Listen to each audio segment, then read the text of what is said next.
Hi, I'm Mark Nyman, a principal with the RBL Group. Today we're going to spend some time talking about using the principle of leadership brand as a way to leverage and enhance the investment that organizations make in leadership development. Each year, hundreds of millions of dollars get spent on leadership development. In some organizations, that money really makes a difference. In other organizations, it's really not a good use of people's time, and it's not a good use of the money that's spent. So what is it that really makes the difference? What is it that makes leadership development effective and makes some organizations want to find more and more ways to free up time and to free up dollars to spend on it versus other organizations where it's a continual battle and a continual fight even to find the money and to find the time for people to go into development opportunities. I want to contrast two different approaches that we see being used in organizations around leadership development. The first is what I call the whack-a-mole approach. If you've ever been to an arcade or a kid's arcade, there's a game in a lot of those that's called whack-a-mole, and it's a game where moles keep popping up all over this board, and the idea is that every time you can whack or hit a mole, you get points for it. But the moles keep coming up in places and in ways that's unexpected. In a lot of organizations, that's almost how they approach leadership development. It's very reactive, it's very spur of the moment, and it's done whatever has to be done is done just to meet an immediate need.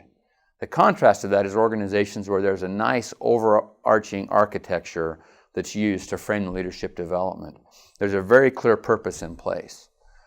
Our view on that is that if you use leadership brand and you've done a good job in establishing your strategy, you've translated that into the brand of the firm, and then you've actually created and done the work to have a firm and very clear leadership brand statement, you can use that leadership brand statement and approach as the foundation for a very good architecture. An architecture that actually makes it so that you'll be in the camp of those organizations who spend money on leadership development because they believe it really adds value, instead of being in the organizations where it's a continual fight to get resources for leadership development. Leadership brand not only helps you create a good architecture for leadership development, it also has a number of other great benefits to it. First and foremost, leadership brand is based upon what we call an outside-in approach.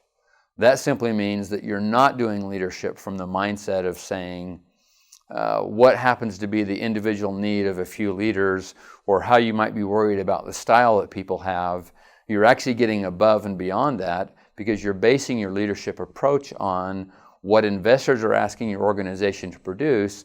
And perhaps even more importantly, you're saying, what are the customers asking for? What are those key customer needs? Leadership brand becomes the statement and the foundation point for making sure that those outside expectations get translated into employee actions. An outside-in approach makes all initiatives and all development much more effective. I've worked in a number of organizations where people felt like there was initiative overload, or people felt like they were spending useless time in meetings and spending all kinds of time and effort in things that didn't really add value. In truth, if you've taken an outside-in approach to leadership development, people won't leave with that kind of a feeling. They'll go to leadership development activities and they'll recognize there's a short-term benefit. They go back to their job realizing they can do their job better immediately because of what they've been through, and it also builds long-term strength in terms of leadership ability. An outside-in approach really helps organizations move past the idea of initiative overload, and it helps organizations move past the idea that you have to beg leaders to come to development. Organizations who have a good leadership brand and who take a very effective outside-in approach actually have leaders wanting to get into leadership programs, and it's even difficult to get everybody through the workshops that they want to get through. So again, think of that. An outside-in approach becomes one of the key parts of leadership brand. Another aspect of leadership brand which makes leadership development much more effective is the recognition that all leadership roles don't have equal impact in the organization. That's not a criticism, and that's not a knock on leaders who are not in those roles. But what it really starts to help organizations do is get clear that a one-size-fits-all approach to leadership isn't what makes the most sense. Leaders in key roles and in key positions, and those who have the most interaction with customers, who have the most interface with the key parts of your business model, those leaders need more development, and they need to be developed in different ways. If you've done the due diligence to have an effective leadership brand statement, that becomes very clear. And an organization can use that to make sure that they're maximizing the way that dollars are spent on leadership. Another benefit from having a leadership brand statement is that it helps people move beyond the debate that goes on today around this idea of, do we just have leaders focus on kind of enhancing existing strengths in the way that they do development, or do we also have them focus on weaknesses? There's great debates that go on both sides of that. We believe that leadership brand as a concept actually supersedes that discussion. Whether or not it's a strength or a weakness, the leaders in your organization need to be able to exemplify and emulate the leadership brand that you've selected as an organization. Whether it's a strength, whether it's a weakness, they have to do all they can to make that become something that is an actual part of their DNA, an actual part of how they behave every day on the job. If you have a leadership brand statement, it should help you move beyond that debate of strength versus weakness. And finally, the last benefit that we're going to talk about, and there are many things that we could talk about, but the last one we're going to talk about is this whole idea of using leadership brand as a way to move beyond the view of leadership that really focuses on leadership style. Several years ago, I worked in an organization that was a great contrast in leaders. There were two leaders who had key roles in this business who were both very effective. The organization had done this the right way. They had done a lot of work on their business model, very clear on where they were going as an organization, and they were very clear on what the leadership expectations were and able to kind of accomplish that business plan. What was interesting for me in watching these two was one of them was a very quiet, very reserved individual, probably had the key role in the business, was not the kind of person who was comfortable getting out and interacting a lot, but he was very, very passionate about the organization and about the business and cared deeply about the people, but he just was not a charismatic or outgoing person.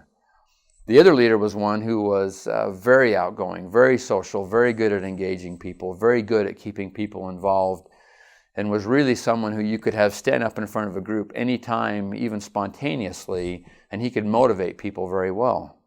Well, in truth, both of these leaders were tremendously effective. Both of them made a huge impact in the organization, but they did it with dramatically different approaches and dramatically different styles. What they had in common was they both had bought into a business model that was very clear, and they both understood what leadership had to develop in that organization. And in this case, it was really around operational efficiency. They both did a tremendous job in guiding that organization to incredible results because they were really focused on what the leadership brand of that business was, and they weren't tied in or caught up in the whole idea of style. Leadership brand has many benefits that if you use them well will maximize the money that you invest in leadership development. Again, just as a recap, leadership brand helps you build an architecture, helps you have an architecture in place that will guide and drive leadership development, and actually helps you prioritize what leadership activities make sense versus which ones you should stop doing. Leadership brand helps you have an outside-in approach. It helps you approach leadership from the standpoint of what customers and investors really need and not get hung up artificially on things that may be internal in the organization but don't necessarily drive the results that you need in the business. It also, again, will help you focus and prioritize and recognize that all leadership is not equal in terms of which roles need the most support. It helps you move beyond this debate around building on strengths or building on weakness. And again, the last example I used, it helps you move beyond thinking of leadership as a style issue, but getting really clear around which attributes are really needed to move the business forward.